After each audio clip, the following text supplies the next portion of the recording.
Hello guys, আজ আমি তোমাদের সঙ্গে শেয়ার করবো একটা ইউনিক রেসিপি। সেটা হচ্ছে বেলের মোরব্বা। আর সেটা করার জন্য ফার্স্টে কিন্তু দুটো কচি বেল আমি নিয়ে নিয়েছি। আর তারপর সেটার খোসা ছাড়িয়ে এরকম গোল গোল পিস করে গরম জলে দিয়ে 5 মিনিট মতন সিদ্ধ করে নিয়েছি। আর তারপরে কিন্তু আরও 5 মিনিট আমি গ্যাসটা অফ করে ঢেকে রেখে দেবো। আর তারপরে কিন্তু চিনির রস করে নেবো। আর চিনির রস কীভাবে করতে হয় সেটা কিন্তু তোমরা সবাই জানো, তাই জন্য আর বললাম না। চিনির রস করার পর তার মধ্যে কিন্তু আমরা এলাচ, একটু ঘি আর একটু নুন দিয়ে দেবো।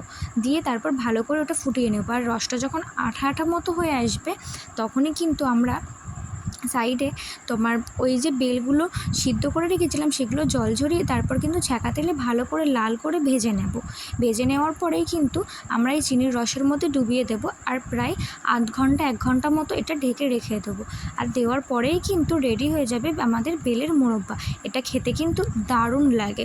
আর এটা কিন্তু খেতে দারুণ টেস্ট লাগে। যদি চাও তোমরা তৈরি করতে পারো। ভিডিওটা ভালো লাগলে একটা লাইক অ্যান্ড শেয়ার করে দিও। বাই।